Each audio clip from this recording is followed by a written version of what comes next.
Listen, I've never had any problem expressing my opinions, but what we're doing here is bigger than that. These are conversations that need to be had in an unfiltered way. Drag racing's all I've ever done. It's all I care to do.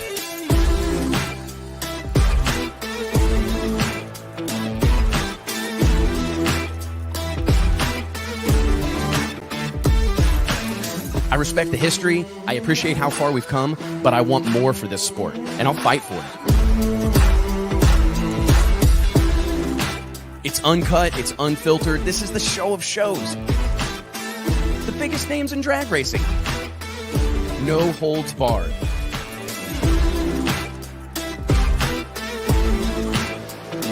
This is the great American motorsport, drag racing. Prove me wrong, I'll wait.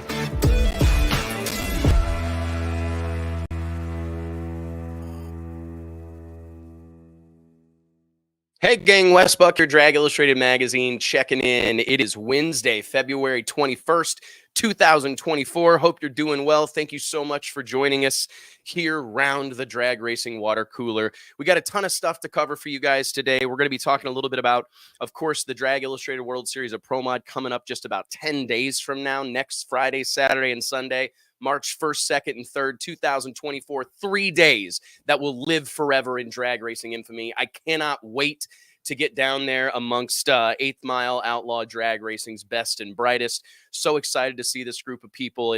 I've been in a lot of ways like in some sort of depression since World Series of Pro Mod in 2023. It's like it was such a high for us, and it was such a momentous occasion for me personally that I literally cannot wait to get back down to Bradenton. We've got teams testing all over creation. I've talked to a bunch of our marquee drivers that are already testing at various locations. Some have already arrived on the property of Bradenton Motorsports Park, and we are so appreciative of their support and belief. I've said that a lot to these racers over the course of the last several weeks and months, honestly, but it's true. We can't do this alone. It takes all of us. It takes a village to raise a kid, and guess what? It takes a village to put on a hell of a drag race, and I'm so grateful and feel so blessed by the support and enthusiasm and belief that exists. We've got real deal buy-in with the World Series of Pro Mod. And I think that's one of the most important things that you can accomplish, like maybe not only in business and life, I mean, specifically in these races, in promotion of these events. If you can really garner some buy-in from your competitors, from your fans, from your sponsors, and get everybody headed in the same direction where there's something of a shared vision. Like maybe not everybody is inside my head and wants to tour the world racing pro mods and all the crazy stuff that I want to do.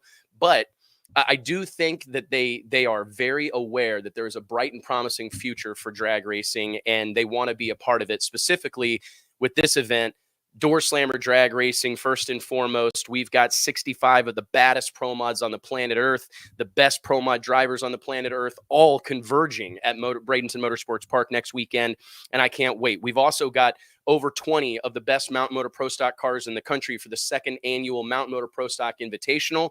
We are adding new for 2024, the Pro 10.5 Challenge. Very excited about this because maybe I'm just old-fashioned, but I love me some 10.5W racing.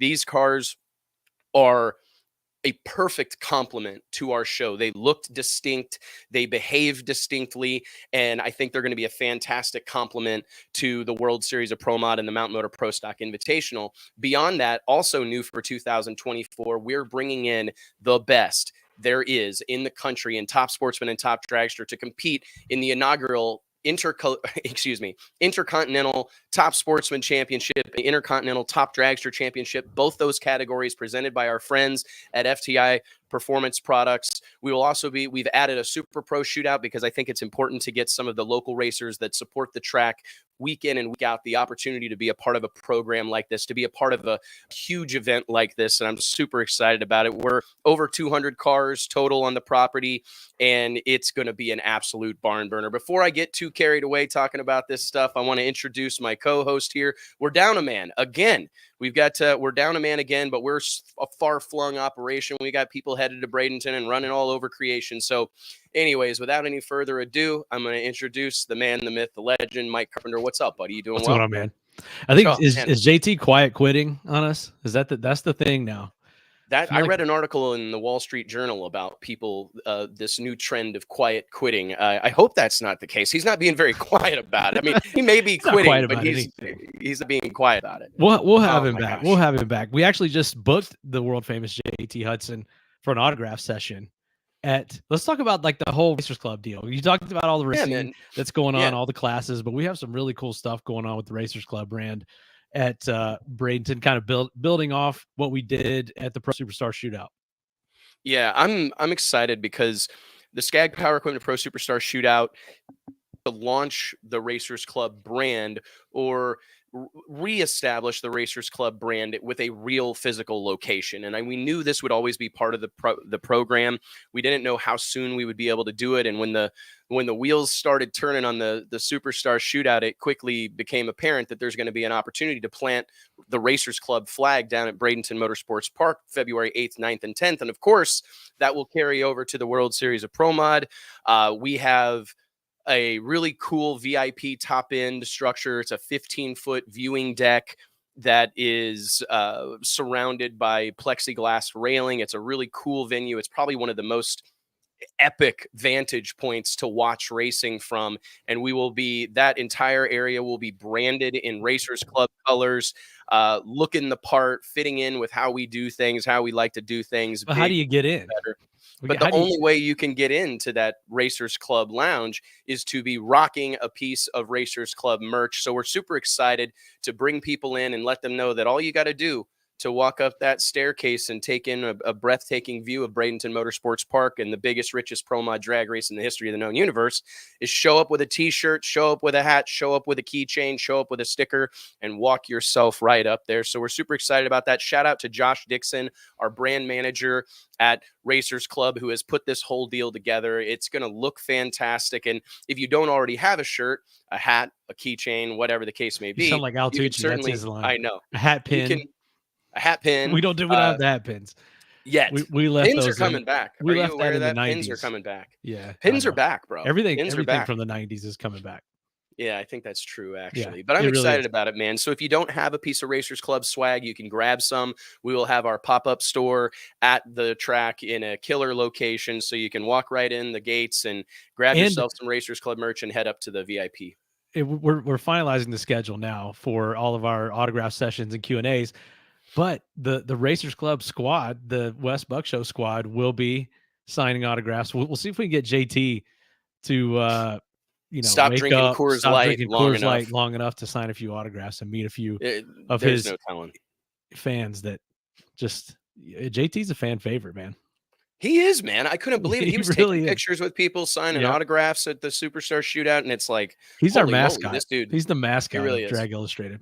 He's Drag Illustrated's mascot. He's the glue guy, you know. I really think that JT does a good job of like holding us all together, because I think that's another thing that we can talk about. Like, let's just talk at least momentarily, Mike, just about the undertaking that all this has been. I think a lot of people that watch this show, of which we're all so grateful for, but love the inside baseball, love knowing the nuances and what's going on. And I guess let's just talk about, at least briefly here, kind of the lay of the land. I think we both knew, and the entire Drag Illustrated team knew, doing 2 events inside of a 30-day block would be a significant challenge, and that it has been. But man, how well is this going? Like, it's on the heels of the Skag. There were people, Mike, we heard this, people concerned that one event could potentially cannibalize the other, blah, blah, blah, all these things, which I think are probably valid. I mean, I asked some of those questions. We asked those questions to one another, but we also had a really firm belief that not if, but when we crushed it at the Pro Superstar Shootout, that we would carry that momentum into the World Series of Pro Mod. And by all accounts, that's the case. I mean, we had a ton of people there. It was cool to see so many people at the Skag Power Equipment Pro Superstar Shootout presented by Johnson's Horsepower Garage. It was so cool to see so many people wearing last year's World Series of Pro Mod gear. And I feel like now with all the stuff going on at Bradenton, you've got like this built-in fan base that's like spoiled, honestly. If you live within a driving distance radius of Bradenton, you're spoiled if you love drag racing, because all these great events and they're just stacking up. And yeah, man, the preparation, we poured so much into the Pro Shootout. It's really been a year.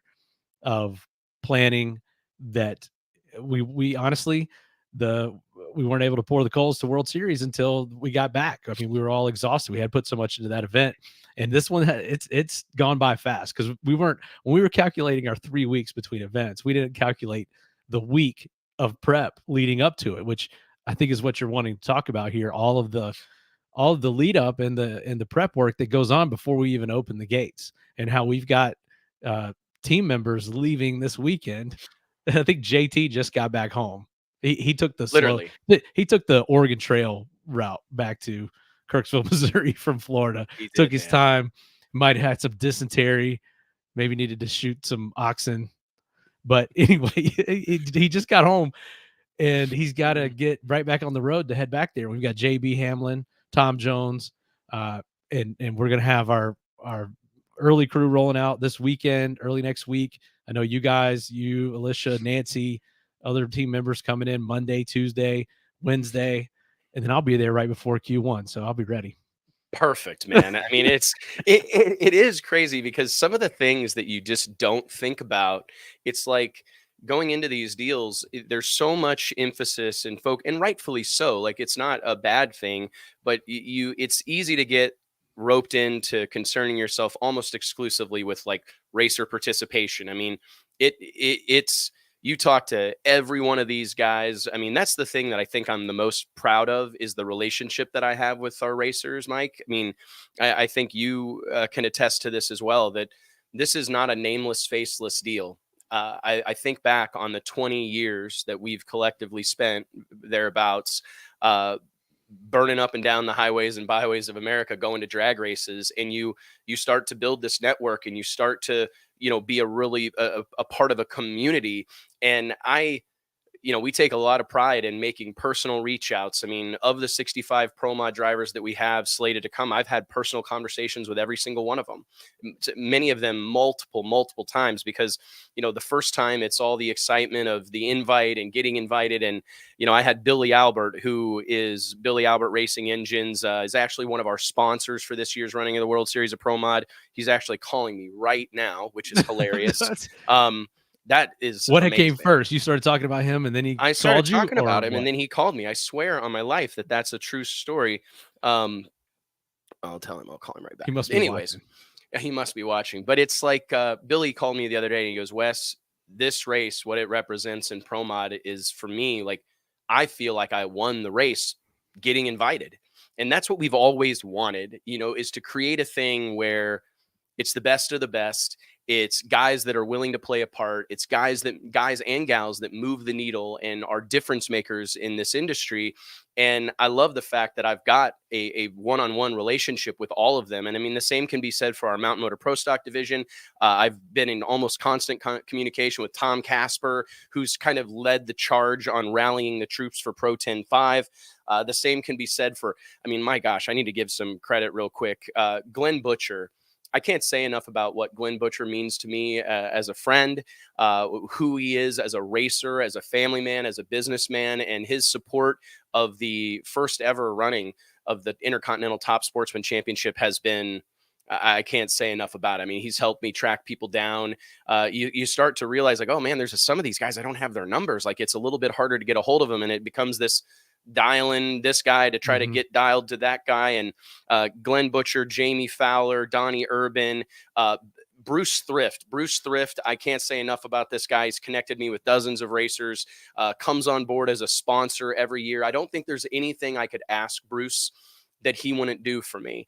And it's a pretty amazing thing to find yourself in a position like this with these racers who are literally chomping at the bit to support this event, to be a part of this event, and are willing to do almost anything to support it. And including be at the event. There's guys down there testing that have been there all week, testing before the testing and getting there early. I've talked to guys that are leaving like tomorrow just to get a good parking spot over on the sportsman side.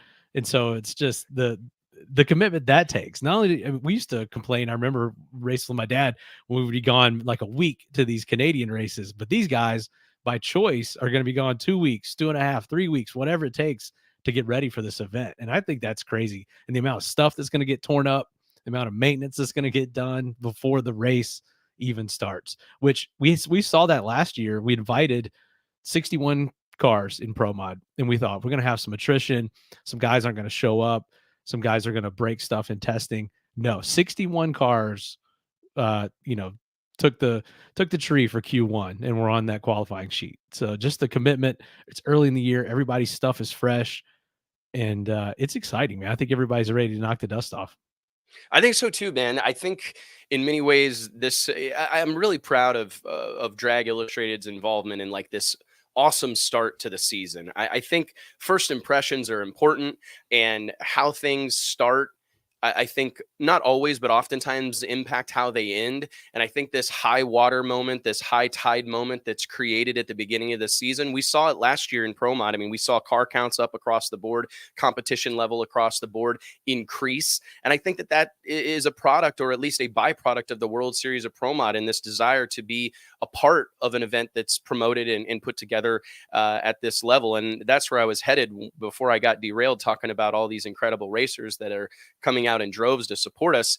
It's easy to get laser focused on like, all right, I got to call Jamie Fowler back, or I got to call this guy, or I got to call this guy, I got to connect with Frank Falter. I just talked to Frank Falter. Like you're talking to all these guys, and it's easy to go, holy crap, do we have adequate porta potties? Do we have, adequate food vendors? Do we have, because I actually sent out an email to our Drag Illustrated Crew Chief Daily list last night that's well over 100,000 emails at this point in time. Another thing that I'm pretty proud of here at Drag Illustrated. And, I thought to myself, how am I going to present this to the masses here?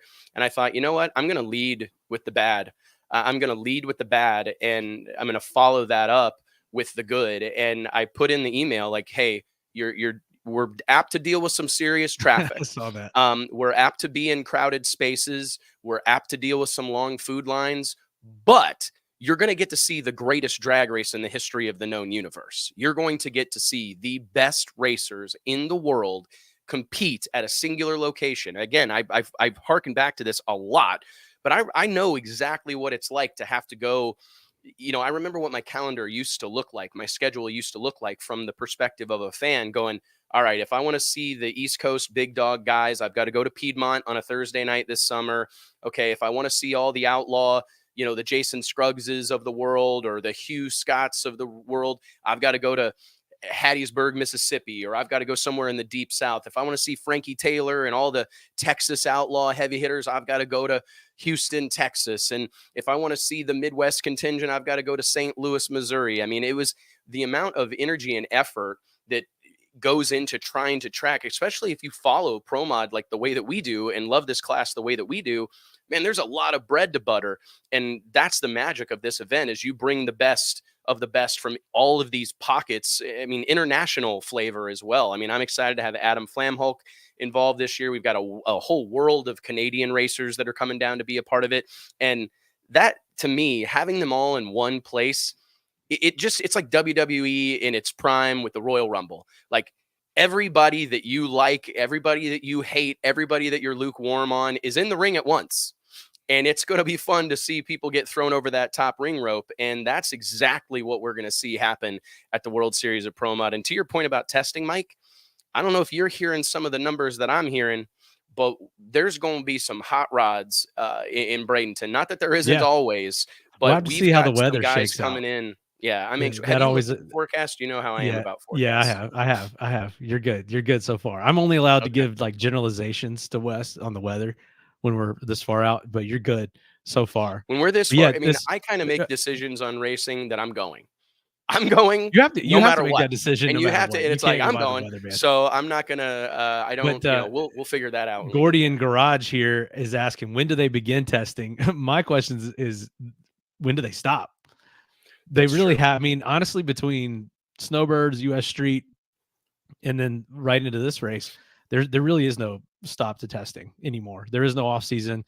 But our defined test session for the World Series of Pro Mod, which is included as part of the program and as with the invitation, actually begins on Monday. The open testing via Bradenton Motorsports Park, and then in through Wednesday morning. Yeah, Wednesday morning we offer Yep. testing as a complimentary thing to our pro teams. So we'll have testing all day Wednesday, testing all day Thursday. Of course, we will cap off Thursday night with an epic rager, which is one of my favorite things to do. Throw a party. Shout out to our friends JC, Jeff Stangy, Lisa, everybody at Strange Engineering for stepping up to sponsor once again the Racer and Crew welcome party. We're going to have free food, booze. I mean, it's going to be a big time DJ. I honestly can't wait. That's probably some of my favorite stuff that we do at these events is just party with our friends. On the VIP structure that everyone may have seen from the pro shootout. It's going to be lit, man. And for those that don't know, if you haven't purchased VIP tickets, we are anticipating a sellout. I don't want anybody upset. I know that's kind of par for the course, but we have secured a double-decker VIP structure that is incredible. It's a great place to watch racing. It's a great place to seek refuge from the sun. You got some shade in there, food and drink, snacks and drinks, some dedicated bathrooms. So it's definitely going to be a significant bang for your buck. That was one thing that when we left World Series in 23 that we labored over. JT was especially passionate about finding ways to add value to the VIP ticket. A lot of it is your proximity to the action. You're able to go down in the restricted area and be down around the starting line along the sides of the water box. And it's fantastic. But that was kind of the focal point of the offering in 23. This year, we knew we wanted to step it up a little bit. And when things started to come together with the pro group and we formed this partnership with Production Management One, we saw an opportunity to keep that VIP structure for our World Series of Pro Mod event. So I'm super excited about that. It adds so much. Like I think about other promoters and other venues that could benefit from that additional premium seating. And I think a lot of places they go to, well, we don't have luxury boxes. Our tower's not big enough. We can't build, we can't justify the construction. But I'm telling you, man, there are ways to do this with temporary structures that are pretty freaking cool, man. I mean, it doesn't honestly, look temporary. It looks like that thing's not going anywhere. It could be there a while. I'm telling you, man, that's one of those things that if you can, in this day and age, damn near, if you can dream it up, there's probably someone out there that you can pay to make it a reality. And that, I mean, it's a great, I mean, and you can get yourself in deep water real quick. I'll tell you that much. You can get yourself in deep water real quick. But man, if you go to some of these other events, Mike, like we've talked about this before, but you go to these IndyCar races, you go to a Formula One race, you go to, I mean, even like Monster Jam, Supercross, I'm blown away by the amount of temporary structures that are in place. Like, I mean, if you go back to that Music City Grand Prix in Nashville last summer, I think almost the entire deal was temporary structures. I mean, when you looked at the grandstands were temporary. Look at Formula One in Las Vegas. I mean, there's no racetrack. They built all that infrastructure. That was crazy. We were there temporary structures for a couple weeks before that event, or 2 weeks prior, I think, or 3. And the amount of, I mean, they had literally completely transformed Las Vegas. Some of it was going to stay, but I would love to see what it looks like now, like how much of it actually was left. It was absolutely insane. It's really interesting. Let's talk about what you get.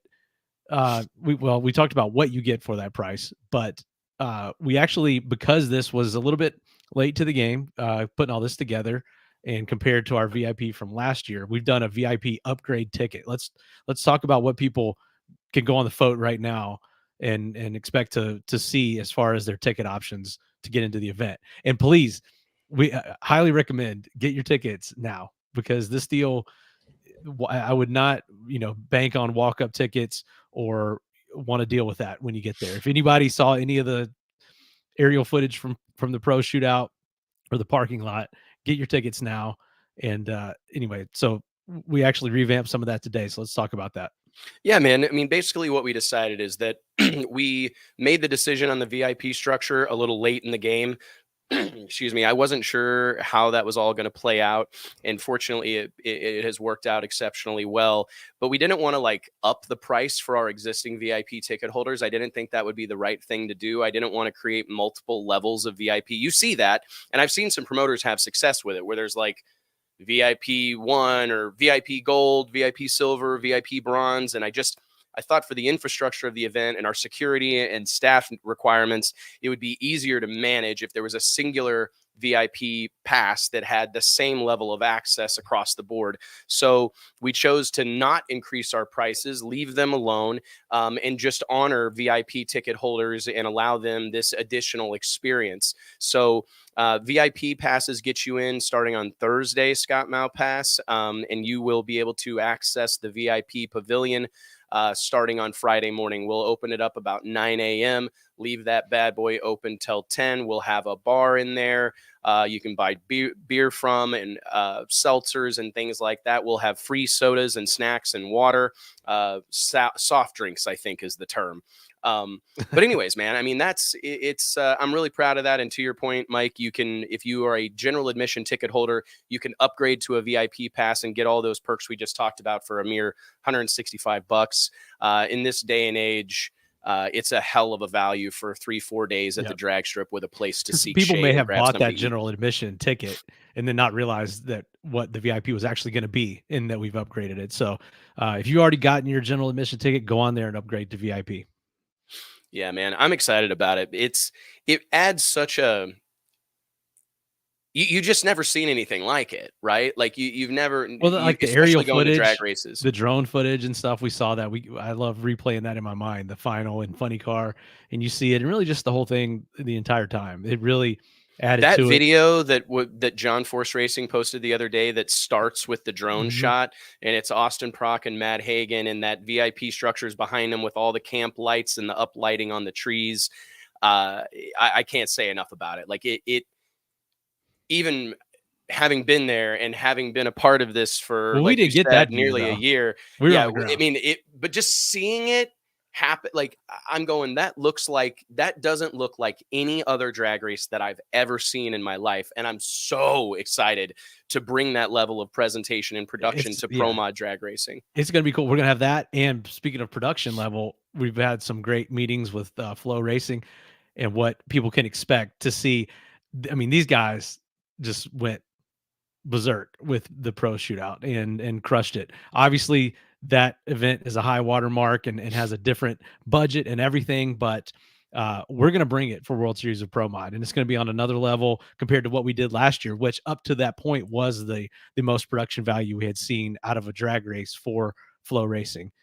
So we've had some great meetings. We're going to carry over a lot of the stuff that we learned that we really liked from the Pro Superstar Shootout, and really have a great experience for those that aren't going to be there in person, which I'm sorry for you if you're not, but if you're not, the Flow Racing experience is going to be top notch again.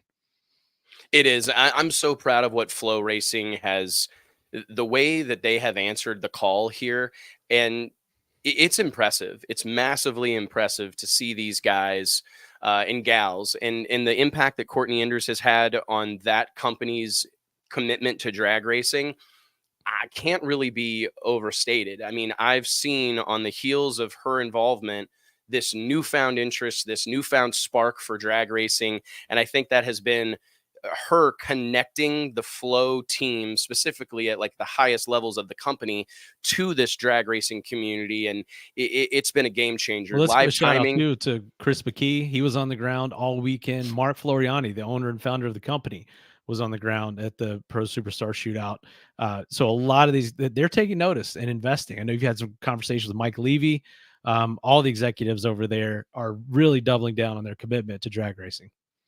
I think that they see opportunity as well. I mean, it's no secret for those that don't know, Flow is massively invested in many of these events they're involved in, and they're massively invested in the Skag Power Equipment Pro Superstar Shootout, as well as the World Series of Pro Mod. And those are the type of partners that are fun to work with, people that share the vision, see the dream, and want to contribute and want to be a part of achieving that dream scenario. And bringing in live timing, I don't know about you, man, but I had grown tired of, it's a challenge for the people running the cameras. I mean, it's a challenge for the people producing the show to need to pan to a scoreboard oftentimes at night with these illuminating bulbs and slightly out of focus. And it's a challenge. So getting that live timing I was so happy about that. Like that had been a work in progress for a very long time. The picture-in-picture moments that we saw where,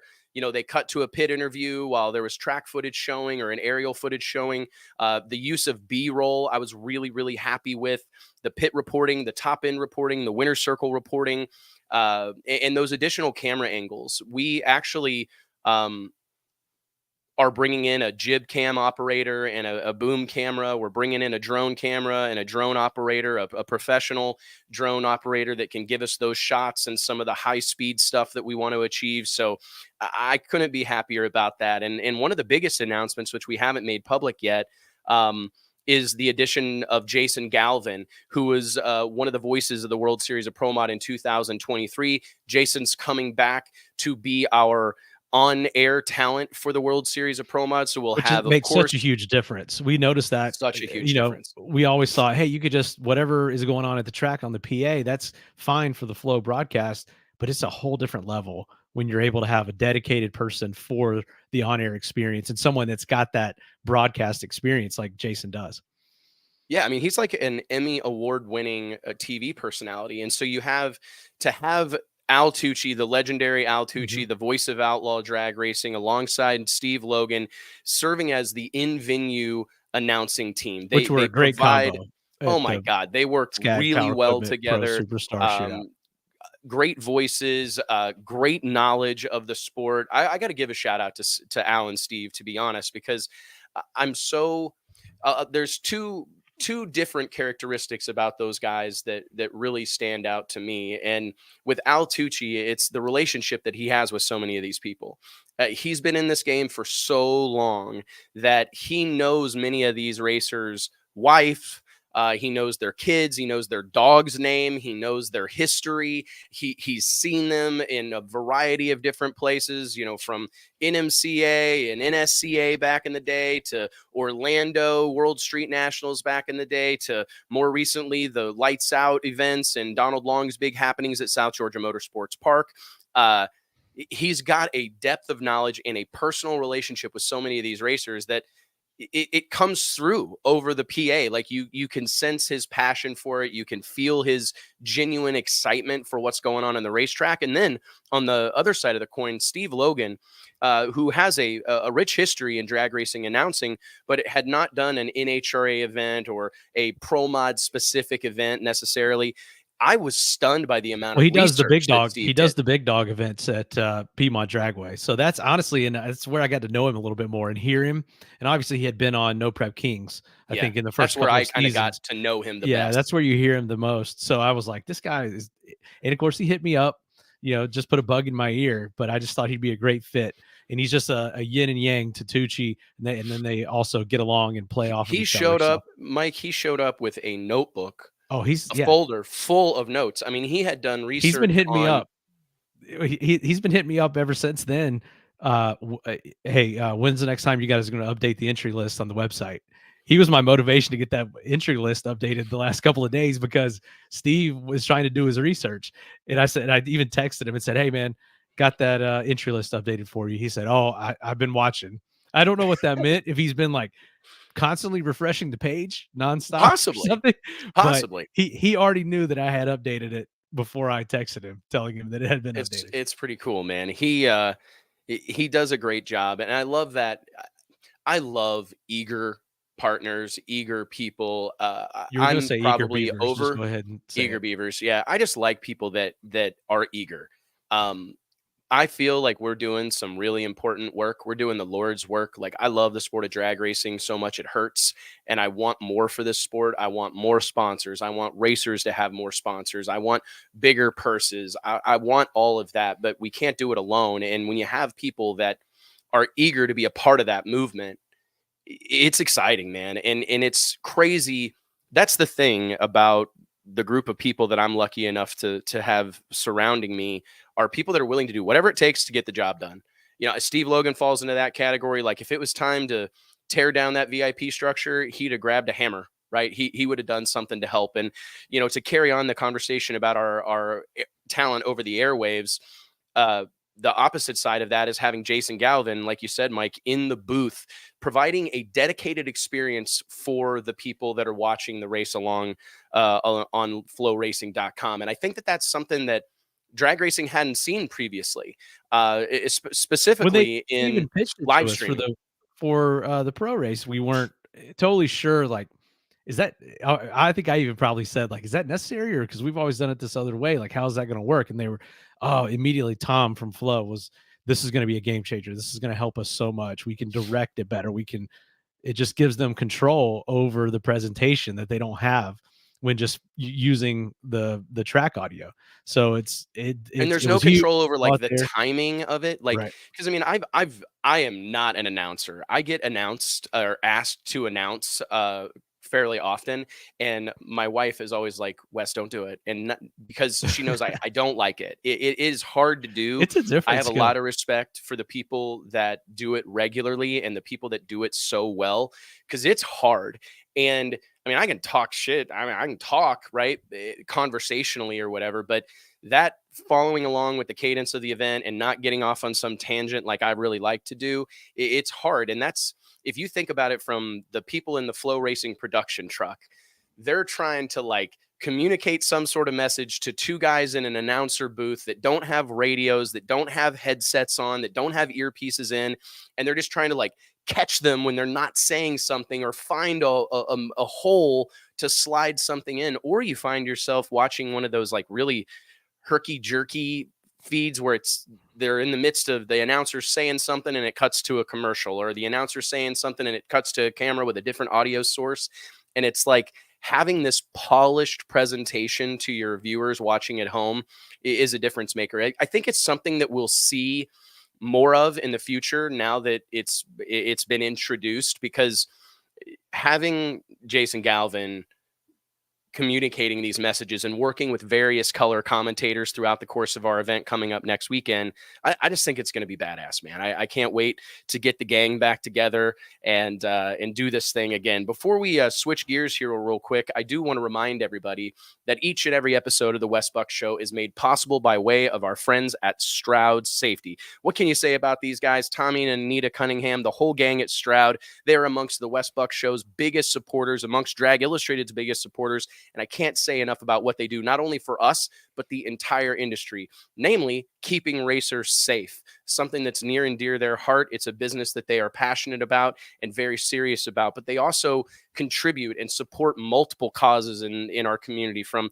the Midwest Drag Racing Series to the World Series of Pro Mod and everything in between. It's incredible to see the growth of Stroud Safety over the course of the last few years, and I'm really proud to be a part of it. So make sure you support the people that support us. Log on to stroudsafety.com today and tell them we sent you.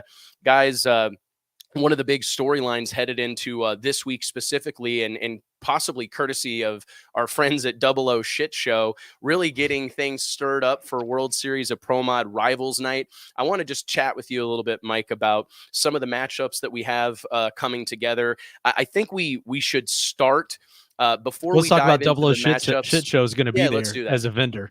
Also, pretty cool to have them. I don't know where else they vended or how often they do this, but they're going to have their full line of merch and probably just running around like causing trouble is what I imagine that how that kind crew of my rolls. Anticipation. That's what. So yeah, I mean, JT might like defect to Double O Shit Show. He might like go home with those guys. When I saw the memes, when I started seeing all these memes that Double O Shit Show is posting that are hilarious. Very, very, very well done. Like he does a great job with this stuff. But as soon as I saw the memes, I go, oh, JT is going to be moving in with this guy.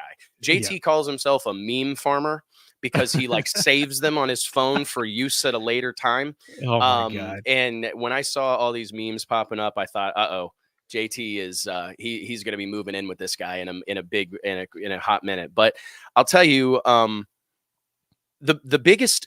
the matchup that's got some juice on the internet right now isn't locked in yet, but how about Keith Haney, man? You know his name, Keith Haney in the Black Mamba nitrous-powered Camaro, defending champion of the Midwest Drag Racing Series Pro Mod division, coming off a really great year.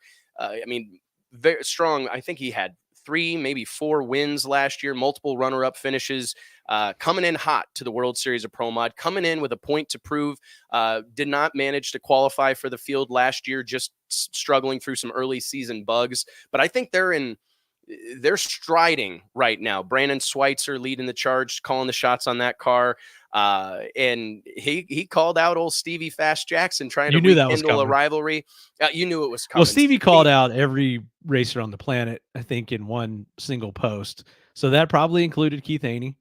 And so I think Keith Haney was the first person mentioned, and I was proud of Keith for jumping at it, because you never know. And I wanted to talk about that because World Series of Pro Mod Rivals Night is important to me. I know it's important to our whole group here, but it's JT cooked up the name, and I love it. I love the notion of making Friday something of a standalone event where, God forbid, you could only come to one day of the World Series of Pro Mod and it was only going to be Friday, perhaps. Don't do that. But if that were the case, Friday is a banger show in and of itself. I mean, 2 rounds of qualifying and Pro Mod qualifying, including World Series of Pro Mod Rivals Night. I'm stoked about it. And I really think the marquee matchup could be this race between Stevie Jackson and Keith Haney. I know that there's the coolest part about this stuff is that some of them are for bragging rights. And I think we've got to work through this with some of our racers, because I talked to a handful of these guys and they're like, oh, I'm not running anybody for free. I'm cool with that. And I totally understand the concept, and the belief system. Absolutely understand it. But the way I see it is you're going to make Q2. You're not going to miss your Friday night run. It's perhaps one of the most critical runs of the weekend. If you get safely in the field on Friday, it takes a lot of pressure off going into Saturday. But that said, you want to make a good run, so you're not going up there with anything short of loaded for bear. So you might as well have someone in the other lane that means something. And I'm excited about some of these matchups. And these guys are so pumped up for this race. And I think I'm gonna give the devil's advocate point of it. I think these guys are so pumped up about it, and are so they want to go into that qualifying session thinking about just qualifying, not also cutting a light or outrunning this guy over there. And because that Friday night run carries a lot of pressure if you don't get down the track in those optimum conditions. So you've got that, plus now whatever money you might have riding on the line or bragging rights against your opponent. And I think these guys, I mean, how much have we heard about the rules and about keeping all these combinations balanced and doing what we can to make a great show? And these guys testing literally nonstop, I think, since the calendar flipped to 2024. They're taking it so seriously, which is awesome. We love to see it. But also this event's about having fun and about putting on a show for the fans. So it's marrying those two. And you're going to get some guys that aren't going to do it. This is so far outside the norm. We talk about this with the call out deal with NHRA, how they probably struggle to get a lot of these guys to participate in that and play it up the way it needs to be. Same thing here. These guys are pro mod racers. They see themselves differently than these grudge racers or whatever you want to say. So with all that being said, though, we hear more feedback. I want to say this just to the racers. We hear more about Rivals Night, and we hear more about what are these matchups going to be, and fans talking about and anticipating this as much as we do anything else about the race. So let that help guide you here. Yeah, this is not something that we're just making up.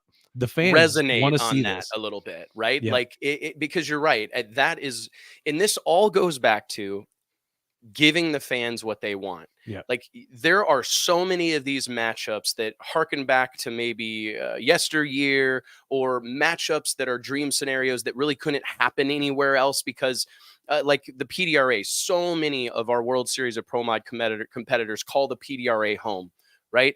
Their paths rarely cross with some of the racers from these other series. That's why I was so excited last year to have Keith Haney and Tommy Franklin line up. PDRA is doing their big deal again too. I saw a post. It's like the PDRA. I think it's like a private post, but those guys gearing up and talking about all the cool stuff they're going to do for their PDRA teams that are competing in the event. Another awesome thing that PDRA does. I think the PDRA, they have Pro Nitrous and Pro Boost. So many of these guys, even though they're on the property at the same event, will not line up against one another. And I think that this opportunity to call somebody out, to say that you want a piece of so-and-so, it's exciting. And it's also, it's opportunistic. That's one of the conversations that I've been having with some of our racers. It's like, guys, this is your moment. You don't know that you're going to win this race because there's 65 other guys here planning to do it. 64 other guys here planning to do it. You don't know you're going to win. You don't know you're going to qualify. I mean, I think that there are we had multiple teams that we could have easily picked as potential winners last year that ended up loading up Saturday night and heading home because they didn't make the show. And I think that this is an opportunity. I use these Dana White UFC references all the time, but it kind of reminds me of the UFC calling up a fighter on a short notice replacement. Hey, we've got this main event coming up in 10 days and one of the fighters is injured. Will you fill in? And 9 times out of 10, that fighter, win, lose, or draw, whether they get knocked out, whether it goes the distance or whatever, that jumping at the opportunity, that taking a chance benefits them as they move forward, because not only do they find themselves in the good graces of the UFC and getting favorable treatment moving forward, they also, because they stepped up and they answered the call, they get this pass from the fight fans that it's like, hey man, he lost, but he came in on short notice. He stepped up. He did what men do. I mean, there's so many storylines. So it's kind of like a free, it's a relatively low risk opportunity for someone to step in and make a name for themselves or do something that's newsworthy before you even have to get into whether or not, you know, who you're going to draw for round 1 or who you're going to draw for round 2. So I encourage, if any of our World Series of Pro Mod racers are out here watching, let us know if there's somebody that you'd like to run it back with, or if there's somebody that you'd like to try on for size. Don't be scared now. Certified badasses only. I mean, that CBAO statement, it's a real thing. The letter was real, right? I mean, certified badasses only. And if you aren't afraid, I mean, you can't be afraid to line up with anybody at this race. I'll tell you what, I'm going to give a little shout out to my buddy Mark Mickey. Shout out to M&M Transmission, Jefferson City's own, Jefferson City, Missouri's own Mark Mickey. He actually, I asked him this morning, I said, hey man, I've got a couple of potential matchups coming together for you. Who would you like? And he said, anybody that wants action. And I thought, you're the guy. Like, guys like that are guys that make this shit worth it. Like, having a guy like that goes, I don't care who it is, I'm gonna run them over. Those are the type of people. And look at it. I mean, look at the fan following and in the success that Mark Mickey's had. I mean, there's some of these things. I mean, it's not by accident. It's that willingness to take a chance. And I'm really excited about some of these matchups, and I'm hoping to announce some more as the day wears on. Let's talk about, before we forget, a lot of racers. Yeah. Along with this Rivals Night, we have the Lizzie Musey versus Jeff Lutz match race that we announced late last week. That's going to be part of Rivals Night. That's like they're going to race each other no matter what. But we thought that was a cool match race to throw in there. And Kevin Stevenson is asking how that came about. Yeah, man. To be honest, Mike Carpenter right here called me the week of the Pro Superstar Shootout, and Jeff Lutz was on the property at the Pro Superstar Shootout, hanging out with Clay Milliken, and I'd gotten to not spend a ton of time with Jeff, but our paths crossed like 50 times throughout the weekend, and he was fired up and excited and thrilled to be there and was super complimentary. And then my phone rings, I think it was on Monday last week, and you go, hey man, Pat wants to run somebody. Pat and Lizzie want to run somebody at World Series of Pro Mod. Like, they don't have a Pro Mod car, you know, like right now that they could put together to be actually in the race if we'd have them, but they would be interested in lining up with somebody and doing an old school match race. And we immediately thought to ourselves, well, hell, Jeff Lutz is already here. He's got a big fan following. He's a fan favorite, a recognizable face, but also an everyman, a do-it-yourselfer, an innovative guy, fresh off running sick week. I mean, he's the real deal. I think it's cool too. You have a classic nitrous car and a late model turbo car, and so you've got two guys, or two different ways to approach it. And Lutz and Pat Musey have a mutual respect and long-term relationship, but there's no love lost on the track either. As soon as we got this locked in, he said, I don't think Lutz has ever beat Lizzie. Now that I think about it, and probably won't beat him anymore. down there either. Now, and he was like recounting all their matchups that they've had on the NPK series. So that's going to be awesome having those guys there. We're going to do autograph sessions with them, full line of merch available, just like you would at the NPK races. And honestly, I mean, you know, you got Swanstrom. We've got some other NPK. I think those guys, the schedule, I think, is starting to drop now, starting to trickle out. But for a while there, I think these guys started to kind of look around and go, I might need to start to fill out at least the first part of my schedule here this year. And I think that we were able to benefit from that and get some of these big stars from that series on the ground. So I'm really looking forward to having that. For me, it's special because it follows the same trend that we've tried to create with these other sanctions and series. And to be honest, there's been so much hubbub about like where the Street Outlaws No Prep King stars kind of rank in the sport of drag racing. Would you agree? Like, oh yeah, we've had moments where I've had racers. I remember whenever we put Ryan Martin on the cover of Drag Illustrated and named him our 2022 Racer of the Year, a title that he deserved without question. But we heard it from a lot of hardcore racers going, oh, those guys don't race the best. They only race against certain people. And it's a TV show. It's not a drag race, blah, blah, blah, blah, blah. But then on the flip side of the coin, you have that whole No Prep King contingent saying, hey, come on in. The water's warm. Like, we're racing. These teams are tough. So I think that. And it's about the overall impact too. We ranked that as far as what impact did this guy have on drag racing and the sport as a whole. And that's where these NPK guys, you know, we talked about what's this Lutz Musi match race going to do, and that is where that impact comes from. It's not how many wins, championships, records, and we don't talk enough about overall impact and how many. I think we said we crunched some numbers when we did that deal in 2022, based off TV numbers and social media numbers, and like tried to come up with an overall impression type number of the reach that Ryan Martin had. And it's like, it was unsurpassed at that time, not even by professional Top Fuel and funny car racers. So, I mean, I think when we did those calculations, it was like Ryan Martin's audience singularly was larger than anybody's in the NHRA, larger than anybody in drag racing in many regards. I think there were a few outliers that were in the conversation, but I think what this event, or what I'm excited about specifically, is this should answer some questions, right? There's a lot of people wondering, myself included, if the top guys in No Prep Kings can hang with really tight rules, really tightly run races that happen fast. I mean, you think about World Series of Pro Mod qualifying last year, we ran 61 cars in an hour and 20 minutes. Like, there is no room for error. There's no room for your car not starting. There's no room for parts falling off of it. Like, there's no room for snafus. And I'm anxious to see how these guys, I mean, Mike Bowman's been there, done that. Mike Bowman won the inaugural World Series of Pro Mod out on Thunder Mountain in 2017, and he's earned his stripes. I think wherever Mike Bowman goes, be it NHRA, Midwest, PDRA, the World Series of Pro Mod, No Prep Kings, I think that that's a racer and a team that is respected across the board. But some of these other guys who have risen to prominence, and gals, specifically within No Prep Kings, there are some questions like, how will these guys fare if they show up at one of these sanctioned events or at one of these more rigid events? And I'm excited to find out, because we've got one more surprise announcement that we're going to be making this week.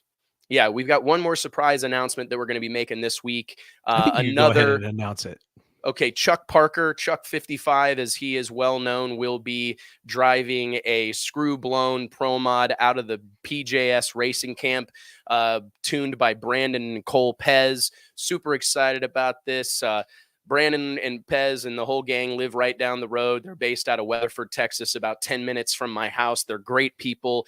And Brandon reached out to me a few months ago and said, hey, man, I think we could put a second car together.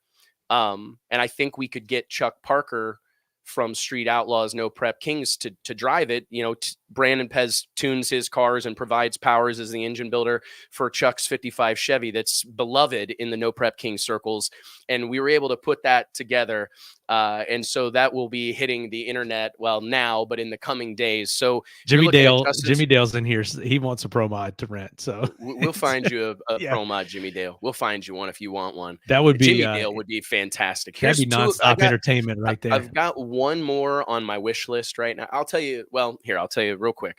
Right now we're looking at if you talk about people from other walks of life, we've got Alex Laughlin making his return to Pro Modified, has been bouncing around, spent 2023 as a full-time Nitro Funny Car pilot, dabbled in some No Prep King stuff, dabbled in some Grudge stuff or Radial Tire stuff, and now he is returning to Pro Mod.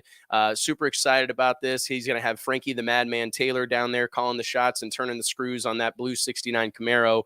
But we're also going to have, again, Mike Bowman. We'll have Chuck Parker, Chuck 55. Who's the other one? Justin Swanstrom. No matter where you stand on Justin Swanstrom, he is a needle mover. He has a polarized fan base that is fantastic for everybody involved.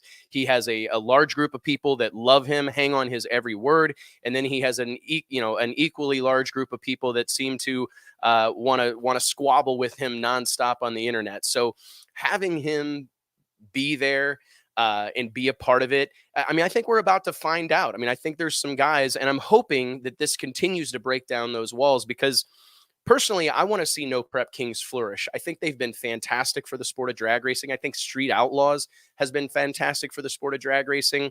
I know there are people that believe they have romanticized street racing, illegal street racing, and I understand the concerns with that. I think they're justified, they're valid. But I would also remind you that Hollywood has been romanticizing bad things for as long as they've been making movies, right? Think about all the old mob movies that we watch and fall in love with. They're all filled with horrible things, one horrible thing happening after another. And we don't hold Hollywood responsible necessarily for, if people get in to join the mob, right? So I always tell my wife, and we talk about this, like, it's our responsibility as parents to teach our kids right from wrong, not Discovery Channel's. And I think it's been, can you identify anything that has made the splash? Few things in the history of drag racing have made the splash that No Prep Kings and Street Outlaws combined have made over the course of the last, 10 years almost? Yeah, and really up until the World Series of Pro Mod and the Skag Power Equipment Pro Superstar Shootout. Outside of those two things, probably among the biggest. Duckwood, man, he would hate this comment right now. Hey, I think Donald you got Cheeto dust on the fingers right now. I do. But yeah, Donald is in the conversation also. But I was just looking at the list. Oh, there's JT. JT's back. We got him back. I have to stop talking shit about JT, man. That was like the whole core of the show today. Well, hey, man, we were just talking, and I think that you'll agree with this, that like Street Outlaws, you can't not give them credit. I've been preaching this for 2 decades, that we needed help. We needed someone to help drag racing become fashionable again. And right. And they did it. They made it cool again to have a hot rod, to be a car guy, to have a shop rag in your pocket. I think anybody that's involved in drag racing has probably experienced it. That show started coming out, people find out what you did. They wouldn't even give it a second thought before, right? Like, what's that? And now they're like, oh, do you know so-and-so? Do you know so-and-so? And I think everybody had experienced it, because we did a bunch from, oh yeah, no doubt, lots of different groups. And I get it. Like I said, it's a little bit polarizing, but you can't deny. Think about the merch that was sold. And I remember when it was like, there were companies who it would seem their stated mission was to get one of those dudes to wear their shirt. I would have conversations with some of the stars of Street Outlaws and No Prep Kings, and they're like, dude, you'd be blown away by how much shit people send us. So, just wanting us to wear it on TV. And I tip my cap to them. I know they take a lot of heat, and I'm sure they're not without fault or wrong. I'm sure there's been something that's not gone that well or whatever, but we were doing the same thing at the same time, JT. This is a great comment from Scott Malpass. MPK saw the pro race. All of a sudden, season 7, man, we're rolling that schedule out. Yeah. Well, and I'm glad, man. I want to see it continue. Is we talked to a lot of companies when Street Outlaws came out. Matter of fact, for the first 4 or 5 years, they were, we don't want anything to do with that, just because of the street racing aspect and whatnot. But then you'd see their shirt pop up. You're going, that's not a coincidence. You know what I mean? A lot of those deals, as far as like selling sponsorships or trying to get partnerships with these companies, it was no longer decal on the car, which they're restrictive about in No Prep Kings. It was, will you wear my t-shirt? And that there were a lot of money made by those NPK dudes just wearing the same t-shirts that we all have in our closet. And they needed it at that time because their contracts were shit. Yeah. I mean, that's the only way. And here's the other aspect of it is I appreciate the impact they've had on the drag racing economy. I mean, there are people making significant amounts of money going drag racing because of things like No Prep Kings. And I honestly, it's one of the only places that it exists where the economy kind of makes sense. I mean, think about it. Everybody talks about how burdensome the travel is, how burdensome the schedule is, 15 races, 16 races. I've heard rumors this year they're talking about 20 races, right? But these racers, more than likely, I mean, think about it. If the juice wasn't worth the squeeze, they wouldn't do it. And you've seen some people fall away, no doubt, right? You've seen some people go away, but there's been an equal, if not greater number of people that have doubled down. And you see racers, do you know how exciting it is for me to hear a racer tell me that they sold $20,000 or $30,000 worth of t-shirts at an event? That's how it used to be. Ask Mike's dad. Call Charles Carpenter right now. Call David Rear. I don't know that he ever Billy made Glidden. that much. They're exceeding. With inflation though. Mike. Yeah, inflation. Yeah, but I mean, you're there right. is a that was my first job at the drag strip, was selling t-shirts, and that was with the crowds they had at some of these races. That was a hell of a job for like a 10-year-old. I might have done some. I remember counting. David Rear cash register. David Rear Morrison Racing Engines right down the road in Arlington, Texas. David Rear told me a story one time, and he was talking about how back in the glory days of pro stock match racing, that they would race multiple times in a week at various little nitty gritty drag strips, with Lee Shepard driving that iconic red white Camaro. And he said, like, we would pay for a large majority of our racing with t-shirt sales. And that is something that has kind of gone the way of the dodo, right? I mean, that opportunity hasn't been within the confines of NHRA for a lot of the people that have the star power and the fan following to sell a lot of merchandise. It's a little cost prohibitive. NHRA is obviously justified in many of the ways they handle those things, but I mean, you've got to pay to park a rig, you've got to commit to X amount of events a year, you've got to give them a cut of the take. I mean, there's a lot of layers to that onion. But you look at the arrangement that exists with events like ours, the Skag Power Equipment Pro Superstar Shootout, the World Series of Pro Mod, we turn them loose. Hey, man, we want you to come here and make money. We want you to come here and be excited and sell the hell out of stuff and sell out of all your t-shirts. Matter of fact, bring all your old stuff and sell that stuff too. We want it to be an opportunity for our teams to grow and to generate some revenue, because we all know how expensive this stuff is, and there aren't that many opportunities. There are not that many ways to win or make money drag racing unless you win every race, and that's pretty hard to do. So we know what they're going to do with that money too. These drag racers are going to spin it back into motorsports. They're going to buy parts. They're going to make more events. It just makes it more affordable for them to be able to race, which it's just a no-brainer. You have to make more sense to be there, and I felt like that was a key to the Skag Power Equipment Pro Superstar Shootout. Those guys were motivated and felt like they had a really good reason to be there because of the purse and the ability to sell shirts and all the other agendas and objectives of that event. But that was key, and it changed the whole mindset of a lot of those racers that were there. But enough No Prep Kings. Let's talk about more of our Rivals Night matchups that we have coming up, because we've got 4 or 5 more good ones that we can announce here. Yeah, man. One of my favorite matchups is something that I worked hard to put together. I was under the impression throughout the early part of 2024 and the late part of 2023 that Tricky Ricky Smith, who I'm wearing today, man, that's a hell of a Ricky, photo. You should yeah, really, whoever shoots those kind of photos for you should get a raise immediately. Here we go. It's Mike's photo. We're going to set up a licensing agreement so he gets paid every time one of these sells. But Tricky Ricky Smith, I thought Tricky was going away. I mean, news had broke that he was going to be providing a team for Mike Thielen, longtime friend of Drag Illustrated. Mike Thielen making the switch from a supercharged car to a nitrous combination for the 2024 NHRA Pro Mod Drag Racing Series season.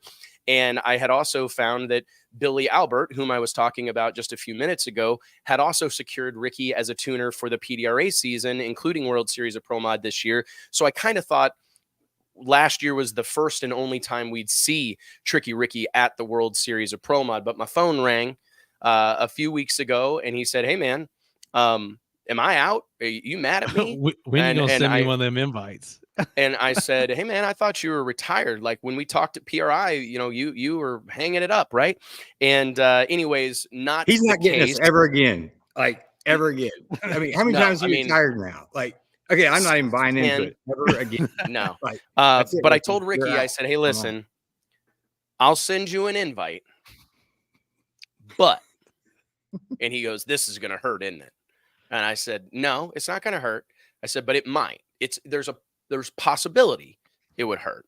I said, "I want to relive that epic final round from Farmington Dragway in 2008, where you and Todd Tutterow had a several minute long burn down in what I think is probably one of the greatest single matchups in Pro Mod history. I mean, maybe it was a 63 Corvette and a 41 Willys. Maybe it was Farmington Dragway on a Saturday night. Maybe it was nighttime. Maybe it was the nitrous purge. Maybe it was the burnouts, but maybe it was the 3-minute staging duel. I don't know, but it was an iconic. I've watched that video on YouTube 1,000 times. And I said, Tricky, let's watch it. I said, Ricky, if you'll lock in right now with Todd Tutterow, I'll send you the invite. And he said, sign me up. And so here we go. Check this out, guys. Farmington Dragway, summer of 2008.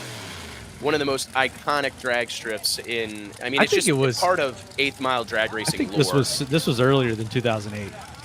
Really? I want to say this was the beginning of the video. Yeah, here, I'll tell you. I want to say this was. Or wait, 2003. Yeah, it's July 4th, 2003. My bad. I read the caption.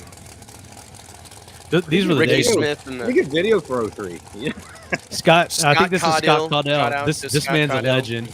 And he would go to every Pro Mod race in the Southeast with his handy cam or whatever camcorder, and you could get all these events on tape. Then he eventually got them on DVD, and now someone, I don't know the guy's name, but if you go to nitroartvideo.com on YouTube, he has like acquired Scott's entire collection, and it's all on YouTube. It's awesome. Oh, really? Awesome. Yeah. Look at the crowd. They had a hell of a crowd there, man. I see the Death like Dealer Saturday night. Camaro. That's Steve Vick's car back there, actually. Oh, is it Steve Vick? Yeah. Okay. So we got Ricky Smith in the near lane, 63 Corvette, more than likely a Buck Racing Engines powered nitrous combination. Yep. I believe Buck was his engine builder of choice. Probably at that point in time. 728. A Fulton motor. Yeah, probably a Fulton motor across the way. I think both of these cars were relatively new. This would have been a new pickle car for Ricky and a relatively new, I believe it's a Mooney car. Every car should just have a NOS bottle just to not even hooked up to the engine at all. Just to do just for purges. Yeah. I tell you what, if we could go back to test firing the engines, test firing the nitrous systems, booming the systems, I'd be real happy. All right, so here we are. Getting ready to roll in. I think Scott takes a step back here to get the tree in the photo. Yeah. Okay, so I'm going to time this. I think they're staged now, or pre-staged now. Look at this. You know Todd Tuttaro's not moving. Ricky's as stubborn as the day is long. He ain't going nowhere. Well, Todd is, somewhat of a Ricky protege also. So this is somebody that grew up being around Ricky and learning the ways, the tricks of the trade. The starters waving him in. Have him mic'd up in there, like, what's he think he's doing to me? Do you hear the crowd? Yeah. Oh, the crowd is always into it at Farmington. After something like this, you can just hear them going nuts every time on these videos, which is such a cool thing. Okay, I think I can see the top bulb. No, I can't. Not yet. Somebody else. You can hear him. I'll turn it up a little bit. Do you hear these guys?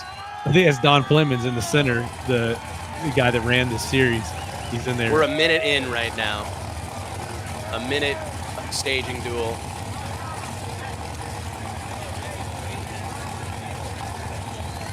We should run odds on who will stage first in this matchup at World Series. We're at a minute and 20 seconds right here.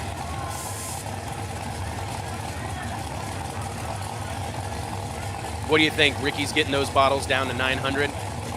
900 PSI probably. I'll do it for him. Probably less than that. Coming up on a 2-minute staging duel here. Ain't nobody going anywhere. Todd's fanning the door. He's getting hot in there. It's getting a little hot in there. And people are going nuts. Listen to these people. Look at these people behind the cars. Todd's fanning the door. Uh-oh. Ricky's revving it up. 2 minutes here. Oh, Ricky's in. I had to shut the door real quick. There is a God. If there is a heaven, that's what it looks like. Like, bro, what a moment. Struggling with this is the technology couldn't keep up with it. Here we go. Ricky wins on a hole shot. Yeah. And so I'm so excited to run this deal back, man. I mean, like, I think having this opportunity to create some of these matchups that are based on these moments in time like that, I just freaking love it, man. And so I believe that's one of our marquee matchups for 2024. We've also got Jason Party Time Harris going head to head with Travis, the Carolina Kid Harvey, another run it back moment. These two went head to head in Rivals Night in 2023. They wanted to try it one more time. These are guys that have a tremendous amount of history, especially in the North Carolina drag racing area.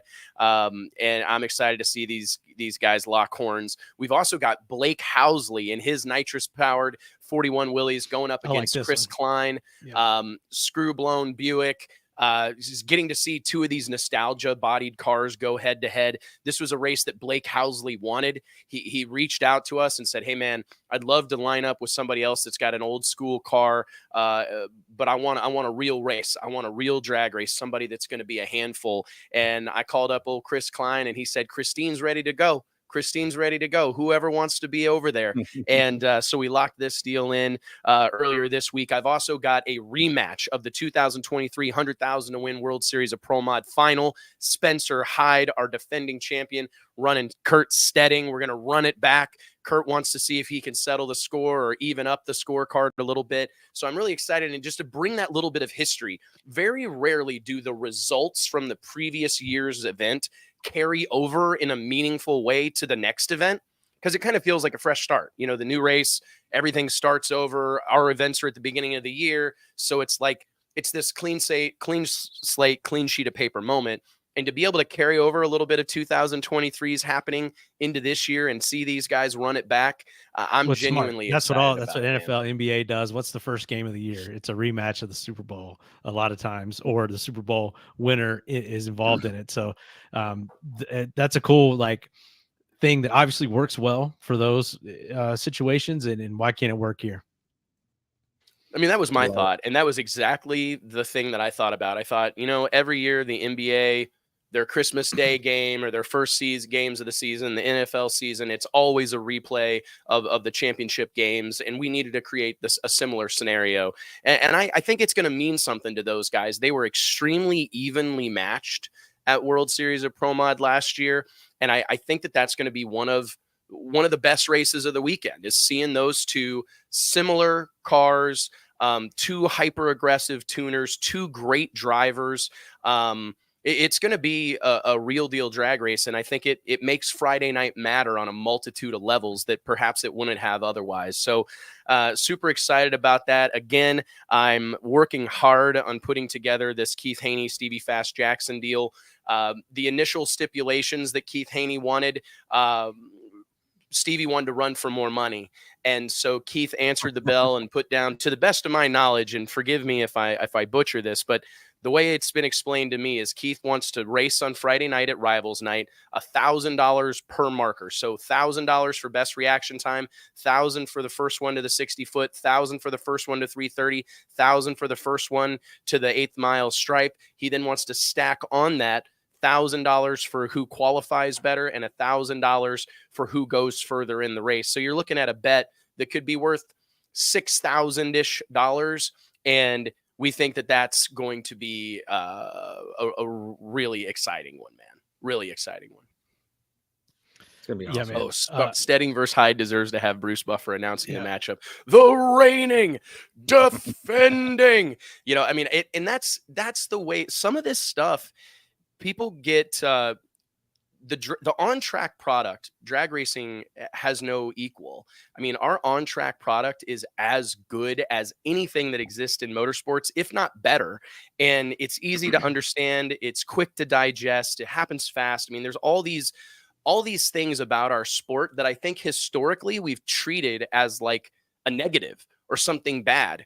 Right. But no, this is a great thing, especially in this world we live in today. If you can create a tightly packed show where things happen fast and it's over fast, that's a benefit. That's a cheat code. What our sport needs is more storytelling, more production, more effort and energy put into telling the behind the scenes stories, building up these rivalries, pouring fuel on fires. And I think that's what we're probably the most passionate about, is marrying the two. Killer on-track action with all the pomp and circumstances and all the storylines and all the juicy narratives. That stuff's important, man. And I'm excited to be able to kick things off Friday night with these matchups. Going back to the Haney and Stevie Jackson matchup, I believe that's going to be the first time we're going to see Shadow 3.0 on big tires, right? It's coming right over from lights out and bringing that thing on big tires. That's going to be interesting. Rule set also, we made some adjustments to the rules where we've got the screw blowers, where we've got nitrous cars, trying to make sure these nitrous cars are competitive down there, because we keep adding to the nitrous car list, but we've got like 14 at least at this point. So I know Haney feels good about that. So this could be interesting. I know if everyone's thinking Stevie Jackson, right, and just the name value, but this one could be interesting. We're going to see how it plays out with all of the factors that'll go into that. Then you also, Stan Waxberg is asking about, is Stevie racing NHRA? He is. He's also racing NHRA this year. So he's going to have a busy year. I mean, eventually these nitrous guys are going to figure something out. Yeah. You just can't steal everybody else. I think they will, man. I think these guys have been, they've been awfully quiet. Like Halsey, we didn't see him at, I believe, was he at Snowbirds? No, yes, okay. He was at Snowbirds, but not at US Street. Not US Street.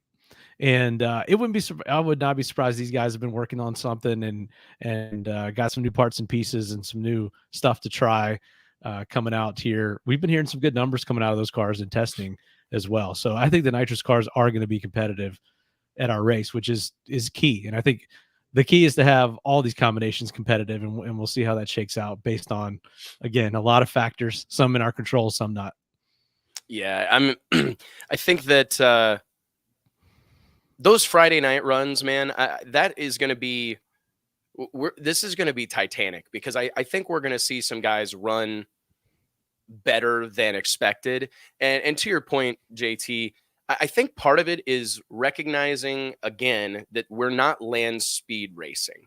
You know what I mean? I think that don't get me wrong, there's a place for the long ball hitting. I mean, I'm thinking about Donald Long's Lights Out 15 this week. You've got great conditions, you've got great track conditions, and you've got an opportunity to set a record. I think the U.S. Street Nationals and the Snowbird Outlaw Nationals, both at Bradenton Motorsports Park, are also those long ball hitting moments.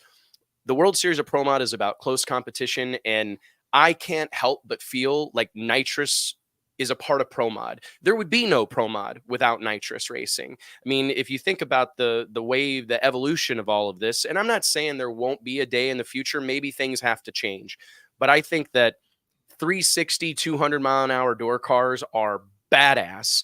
I don't know that we need them to run 350s or 340s for it to be exciting. What we need to do is make sure that all these different combinations can run mid to low 360s. And it's hard to believe because, you know, I grew up, the 8th mile record at Eddyville Raceway Park throughout most of my youth was set by Charles Carpenter, a 410, right? And that was like the measuring stick. He said all it took was somebody that had enough balls to hold the gas down all the way to the finish line. Well, you're going into turn 3 when you go through the shut off. That's how you got a lot of records back in the day. Could you get the car down the track, and did you have enough balls to keep it matted all the way to the finish line?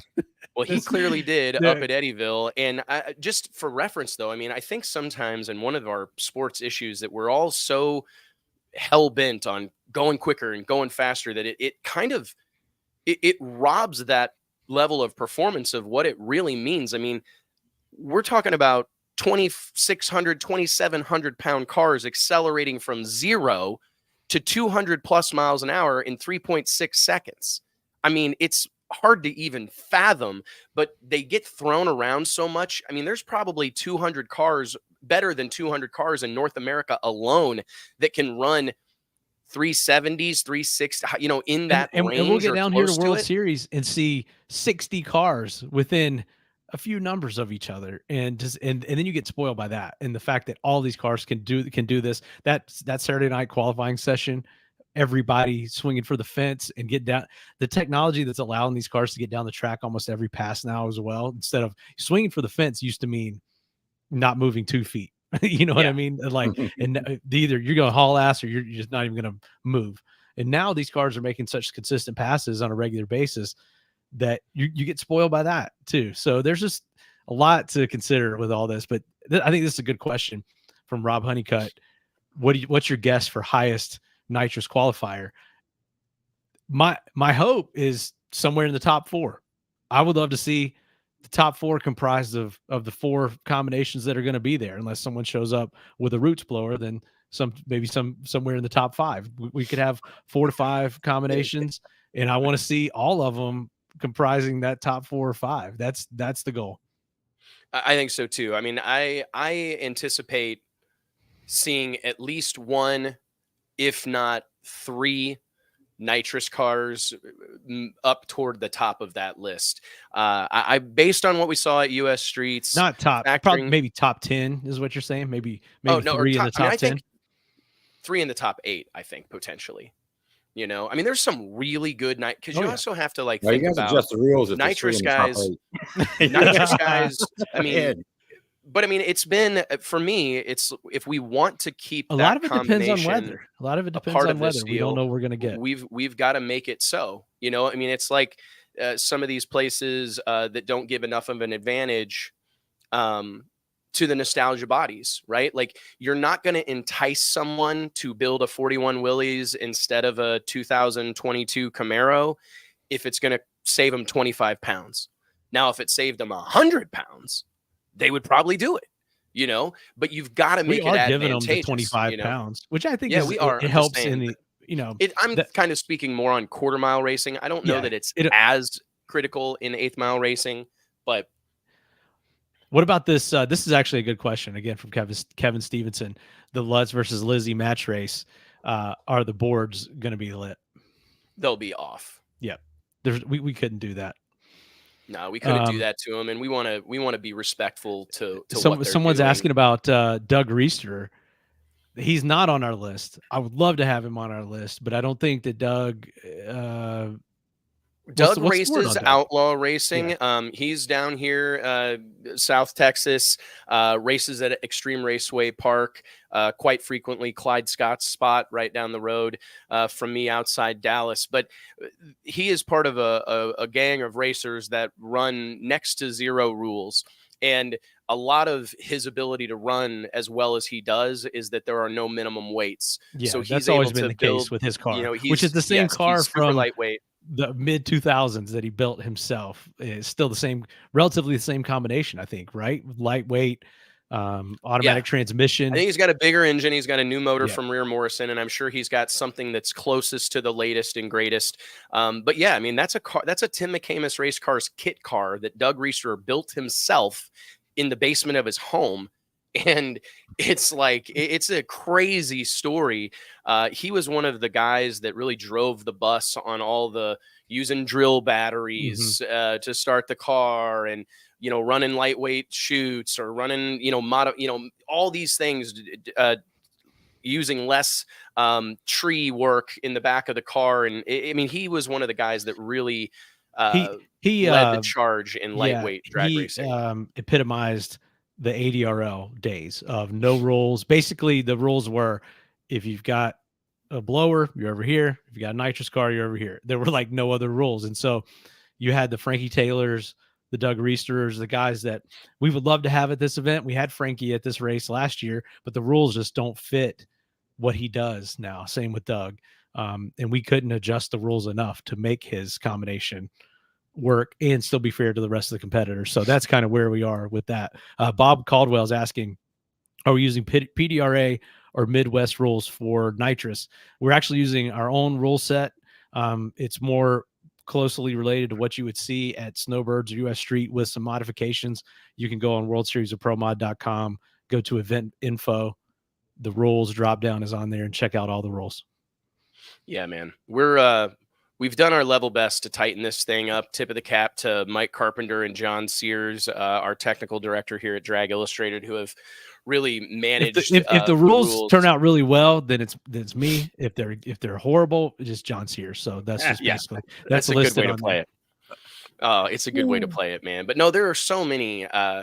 It's one of the biggest challenges that come around every year for us with this race, is to look at all the historical data and everything that we have on, you know, because we go through these things. We look at scale sheets from various events. We look at how much the cars weighed when they ran this, how much the cars weighed when they ran that. We look at the weather, what the conditions were like when those runs were created. We also look at repeatability. That's one of the things that I think probably doesn't get factored in enough, is what weight these cars need to be able to repeat, and how that starts to fade at certain weights, or when the car gets a certain level of weight on it, or a car gets a certain level of weight off of it, they become less consistent. So there's so many things to factor in, but we really just wanted to come into this deal with a show that was going to be bottom, you know, 363, low 60s, right? Mid to low 60s, you're in the hunt. If you can run those numbers, you should be able to qualify and go rounds at this deal. And that's, for me, that's the magic. I mean, I know, JT, we want to see those cars continue to speed up, and they have, but I just think that their evolution it's been in existence for a longer period of time. Like, they've been working on those cars for longer, and they probably reached, you know, kind of critical mass or whatever before some of these other combinations did. And some of these combinations, twin turbos and pro chargers, I mean, we saw the twin turbo cars come in and be completely experimental, never repeat, and then over the course of several years become a dominant force in pro modified drag racing. And then we saw rules come in that took away their ability to make those cars work. So you saw this mass exodus from the twin turbo combination to pro chargers and screw blowers, and pro charger being another combination that, I mean, just not even 20 years ago, if you told somebody that you were putting a pro charger on your pro mod, they would have looked at you and laughed. They would have looked at you like you had three heads. I remember when Mark Mickey was making waves in the early to mid 2000s with a pro charged big block Chevy in his Outlaw 10.5 Camaro. I mean, it was like completely unheard of. Everything he was doing was considered experimental. So you think about how much those combinations have progressed. Holy cow, man. I mean, they're still on their growth curve. They're still on their learning curve. And the nitrous combinations are even beyond fine adjustments. They're at as almost as refined as they have ever been. And at the end of the day, you're a naturally aspirated engine. It's not a forced induction, which is where all that technology and all those gains have come from. So I think that is another way of saying what you're saying, Wes. Yeah, I mean, and that's, I mean, we've talked about it a lot that, you know, there's fixed set physical limitations with the nitrous engine combination that simply don't exist for something that's got adjustable pulleys, right? You can put different pulleys on it. You can change the boost. I mean, these wastegates, this e-gate technology that has come out, that's why we're seeing all these turbo cars 60 foot like they are now, is because they can tell it what boost to have at the starting line. And that was always done with a spring-based wastegate in the past. And now that has changed and they're able to be way more specific with controlling boost, those cars are a problem. I mean, that's the biggest piece of technology that has dramatically impacted turbo racing in recent years, or really in the last year or so.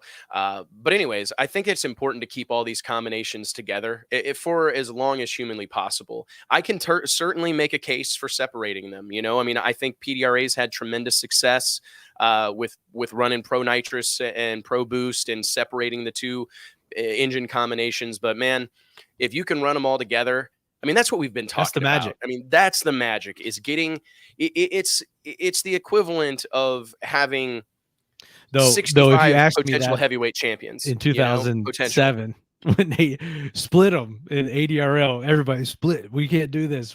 Split these cars up, and now it's come back around. It's like everything is cyclical, and I feel like maybe we're starting to see it a little bit with this turbo thing start to separate themselves. But for, I don't know, a handful of years now, 5 years or more, these things have been really tight, and we could see one combination run away with it like we have. Then you got to reel it back in, or the other ones catch up. So we'll see where it goes from here. But for right now, I feel really good about it. Me too. And the proof will be in the pudding, right? But as Steve King, one of our World Series of Pro Mod invitees, is saying in the chat right now, I mean, there was 0.6 of a second or 0.06 of a second separating our 32 car qualified field at World Series of Pro Mod in 2023. I mean, 32 cars separated by 0.06. It's mind bending, and I believe it'll be as tight or tighter this time around. So I'm excited, man, and I'm really proud of having that mix. I think all these things are important. It's it's another thing for fans to cheer on as well, because we're on the front side, in my opinion, of building stars in Pro Mod. There are stars that exist, and all of them will be at the World Series of Pro Mod. But some of these guys haven't had a lot of time in the limelight. They haven't had a lot of time in front of a camera. They haven't been given that opportunity. They haven't been given that stage or that platform. And I think knowing that, you need these other things. You need something else for a fan to latch onto, because the driver of some of these cars, I mean, a lot of these guys are business owners, right? They're entrepreneurs. They have companies, they have jobs, and they're not full-time drag racers. They may be amongst the best in the world, but it's not how they earn their living. And so talking about it on the racing business, and that, you know, that most of his crew is volunteer help. You know, they don't get paid, so it's all hands on deck, and they got a tuner and Mark, but and running the business is priority one. You know, but then we got to do that though to be able to afford racing. So I mean, exactly. So I don't think they realize how big of stars they are. Yesterday, I was talking on the phone with our boy Tom Gunner, Jimmy Dale, and we were just talking, or he was talking about possibly coming down, and he was talking that basically every time he gets around Stevie Jackson or Lyle Barnett, dude, he gets all like fanboy and like clams up. And for him, that's saying something. He said, man, I don't even think I'd be that way around John Force, but those guys, I grew up watching those guys. You know, like I'm in class, got pulled up on my phone watching it. Like I idolized them for so long that now when I get around them, I'm just like, you know? But, I mean, that's crazy to think about, you know? It is, man. And I mean, I think that what we need is when you have, like I said, there are several of these guys and gals. Melanie Salemi comes to mind. Like, she's owned the stardom. She's embraced that role. They've done behind the scenes videos. They do the autograph signings. Lizzie and Jeff Lutz have leaned into it, but the commerce, the business has supported that. So some of these guys that aren't quite there, you need a name on the car. You need a hood scoop versus a blower. You need a flat hood versus a blower. You need these other things for people to find a way for a connection to happen. Maybe their grandpa used to have a car with nitrous on it or whatever, and maybe they don't know any of those guys, but they're going to cheer on the nitrous guys and hopefully get to know them, because they've picked that. It's pro wrestling, man. It's baby faces and heels, white hats and black hats. You've got to find ways to create storylines where sometimes there isn't one. I mean, which is, again, another reason why we do Rivals Night, because the ultimate thing would be to have two guys race on Friday night during Rivals Night and then somehow, by the grace of God, meet each other again during eliminations for the World Series of Pro Mod. So you're looking for creative ways to make the story better, to make the story go a little deeper, to make it go a little bit longer. So anyways, I'm really proud of all those things. And I'm excited because this race has taken on a life of its own. I want to spend a minute here real quick and give a shout out to one of our show sponsors and remind you guys that each and every episode of the Wes Buck Show is made possible by way of our friends at Redline Synthetic Oils. Redline has a reputation with racers and hardcore enthusiasts for providing products that perform and protect better than any on the market, and they've been doing it since 1979. Guys, Redline Oil is comprised of a group of people that are truly passionate about motorsports and specifically the sport of drag racing. Mark Beatty, Art, the whole team at Redline genuinely cares about this stuff, and they put their money where their mouth is. And I wanted to use this as an opportunity to highlight them as one of our sponsors of the World Series of Pro Mod, joining a whole host of people. Our presenting sponsors, Johnson's Horse-Powered Garage. Can't say enough about Jason Johnson, Nikki, his wife, Chris Costanza, his wife, Jackie. These are incredible people that are truly fired up about the sport of drag racing and are investing heavily into our sport, making sure that racers are racing, making sure that events are happening, selling cars, selling merch, doing so many things. And of course, Jim and Annie Whiteley at J&A Service, longtime supporters of ours. They've supported every endeavor we've had since 2017, the very first World Series of Pro Mod out at Bandimere Speedway. And I can't say enough about what they mean to me and their contribution to our sport. They sponsor the Midwest Pro Mod Series. They've sponsored the NHRA Pro Mod Series for years. They are very generous, and they believe in what we're doing. We had them down last year for our first go round of the World Series of Pro Mod at Bradenton. They had a ball. We had a big time, and they can't wait to be back and be involved. And the list continues. Kurt Stedding at P2 Contractors, Eric Gustafson and his team at Coast Packing. We've got who else, Mike? Help me here. I'm drawing blank. I don't have my list in front of me. Let me find it. I'm blown away by this because some of this stuff is pretty incredible. Yeah, pull up your list. I'm trying to find it.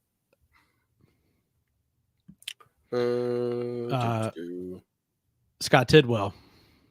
Yeah, Scott Tidwell is a good one. Jason Scruggs, Mark Mickey, M&M Transmission. I want to give a shout out to Kevin Contardo, our newest team member here at Drag Illustrated. Locked in deals with Heatwave sunglasses. Love to have some of these new brands come into our space. It's always exciting when you secure a sponsor, but when it's somebody you haven't done business with before, it's even more exciting. So we've got Buzz Bicycles, manufacturers of an electric bicycle, coming on board as a sponsor. We've got, like I said, Adams Polishes coming board on as a sponsor. We also signed a deal today with Monterey Watches, who will serve as the official timepiece of the World Series of Pro Mod. And I've been saying this for a while. We've got El Bandito Tequila involved. I want to get some of these out of our industry sponsors involved and bring more people to the party. Like I said, it's awesome that we've got all these, what's the word, Mike? Intrinsic brands or brands that exist in our community, brands that operate here. We've got, Endemic. all endemic. Thank you. We've got these endemic sponsors that are ingrained in the motorsports community, but we need some fresh blood. We need some fresh faces in this space. And it's great to get some new ones in here. Bullseye, did you mention them? Who? Bullseye. Oh, Bullseye Turbo coming on, Featherlight Elite batteries. Motorsports. Elite Motorsports. FTI. Of course, JHG and J&A. Kurt Stedding, P2 Contracting. Larry Jeffers Race Cars. Modern Racing. Minholt Auto Group. Yep. Man, we got a Proline. Did you mention Proline? Proline, yeah, Proline Racing Engines, Eric Dillard and company. They've got seemingly a couple of dozen of Proline customers that are entering into the World Series of Pro Mod. So that's extremely exciting development there. You mentioned Justin Elks and the gang at Modern Racing, Nash Competition, Nick Agostino, one of our Pro 10.5 racers, throwing in a little bit of bread into the pot. Brandon Pez and the gang at PJS Racing Engines. Great to see them step up in a big way. We also had, like I said, Redline Synthetic Oils, Rob Cox Racing. We got Smokey's Garage, Mike Clark, Scott Wildgus, the whole gang at Smokey's stepping up in a huge way to help make this event possible.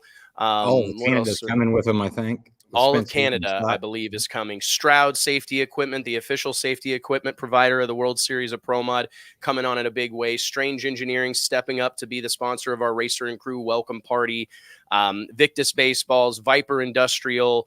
It's really incredible, man. And I feel so blessed and so grateful to have all these people believe in us, believe in pro modified drag racing, believe in Drag Illustrated, and support us make these things happen, man. It's an exciting, exciting thing. It is. And we're not, not only that, we're going to have a lot of fun too. Like the racing's going to be awesome. The racing's going to be tight, but we have the VIP deck, double decker up by the starting line. So if you have your VIP pavilion, I'm calling it the VIP pavilion. I like that word. Hard to spell, fun to say. Yeah. So the view from there is just awesome, man. I mean, it's cool as hell. There'll be a bar in there. And then we have the Racers Club, Top End Lounge, or the Moon Tower that we're going to call it, because we're going to be partying up in there too. So, man, we got to keep an eye on you. We got to keep an eye on JT. Gear on, you can get into the Racers Club Moon Tower. So Yep. We gave the details on that at the start of the deal, but we're worried about you, JT. We may lose you to the 00 Shit Show gang that's going to be on the vendor midway there. You guys might just load up and head back with those guys. I'll bring a couple beer bongs. We'll get it all sorted out. Yeah. That's the thing is, and I think our racers and our fans experienced that last year, but what we want to produce and provide overall is a great time. We want people to come and have fun. And that was something that I still think back to Sunday morning, standing on the starting line. Vic Alvarez and I were standing down there, and we looked up in the grandstands and we saw many of our racers, guys that, didn't qualify, guys that didn't make the show, sitting in the grandstands watching. And to me, that was kind of like the ultimate validation, because at almost any other drag race, if you DNQ, your stuff's in the box and you're headed home as quick as humanly possible, right? And the way our race teams stuck around, no matter how the weekend went for them, and supported the program and were there and a part of it, it just told me they were having a good time. Because if they weren't, they'd have left. And that really is the tell for me that we want this to be fun. We want to have fun. We know how much work this is. We know how much all this stuff costs. We might as well have fun. Drag racing is something that we get to do. I like to remind people of that as often as I can, that no matter how well your racing career is going or not, the fact that you get to go drag racing is a significant victory. And we need to relish these moments that we get to be around like people and like-minded individuals and make the most of them. And that's what we intend to do the first weekend of March from here on out, buddy. It's 3 days, like I said, that will live forever in infamy. I would encourage you guys to log on to worldseriesofpromod.com now and secure tickets. I saw a couple of questions in here. We like to think that you'll be able to buy a ticket at the gate, but we did have to turn off sales during the Pro Superstar Shootout. So we know it's a possibility that we will reach capacity, and it's something that we try to be very mindful of, because we do want to keep we want to have a bunch of fun and we want the place packed, but we want to make sure that our fan experience is solid. So we have to be mindful of those things. So I would encourage you to secure your tickets now. As Mike mentioned earlier in the show, if you're a general admission ticket holder, you can upgrade to VIP for $160. It's a very manageable deal, and it will be an absolute blast for you and your gang to be able to, like I said, find a place to sit down, find a place to seek shelter, get up above the crowd if you want to, check out the action from a multitude of different stuff places. With the VIPers too, so hit that real quick, yeah, JT. I don't really know what we're going to do yet, but we're going to. We've got a track walk planned. We've got a track walk planned for our VIPs that JT is going to lead, which is going to be a ton of fun. We're going to do a pit tour. JT and Courtney Enders are going to lead a pit tour and run you guys around to the pits and introduce you to some of our drivers. We're going to have multiple VIP Q&A sessions where our VIPs hanging out in the pavilion will get to hang out and take place while Kayla Zadell, our director of digital content here at Drag Illustrated, will be interviewing many of our drivers on stage and asking them questions from our VIPs. We'll also have multiple VIP autograph sessions. So we're just really proud about the value. Two El Bandito cars there that you can sign up for and take a hit down the track in. So that'll be fun too. You can either drive or ride with somebody. So it just depends on what times you sign up for. So it's awesome, man. Well, at the very least, just drink a beer with JT. That'll be yeah, we'll probably have to play some beer pong or something. That'll be the fail-safe VIP experience. If nothing else works, just JT's going to drink a Coors Light with you. You bring everything. I bought a beer pong table. You might as well, man. Mike's easel's found its way out of the truck. But I bought 2 T-shirt launchers, and Vic bought a T-shirt cannon. So we're going to be set to send it out into the crowd. We got T-shirts and all sorts of giveaway stuff. That was one of my favorite parts of the Pro Superstar Shootout, was running out there and being amongst the fans and throwing stuff to them, and they were just going crazy. Like, you can't throw stuff fast enough. You can't throw. And I lost. I ran out of stuff by 60 my favorite feet. Bracelet. I know. I was like, I threw a T-shirt and my bracelet that Mike's wife Lisa and him got me for my 40th birthday. Oh no! It probably hit somebody in the face because it slid off my wrist. I'm hearing about this. I threw it. Yeah, I was pretty upset about it. I'm gonna look for it when I get there, and see if I can find it, because it may have come off. Lisa in the grass. could probably get you another one. Yeah, she may have to, man. I got a metal please detector do let her know. Yeah, you got it with you right now, probably. Yeah, there's one over here on the wall. Yeah. I wonder if we can get the Drink Hard Racing bus just parked right on top of the moon tower down there. I don't think our the forklift the track has won't lift it, but that big forklift that we had from the rental company from Sunbelt Rentals, we could probably lift it with that one. How much do you think one of those things weighs? Shit, I don't know. Depends if they're full of people. Well, we wouldn't want to lift it up with people in it. We almost put your golf cart on top of the VIP on top of that one on Friday night. JB and I were talking about it because we were certain that the one forklift would definitely get it up there. But then I thought, well, tomorrow morning we're gonna have to explain to all the pro people why we've got a golf cart on top of this pavilion and whatnot. So, the fun part would have been ramping it off of it. No joke, man. No joke. We could have. I got good insurance. Well, you probably would have, man. That's the thing. I was going to say 50,000 pounds for the bus. 45,000 pounds. I don't know if that lull would have done it. Yeah, I know it why, might man. have done it. No.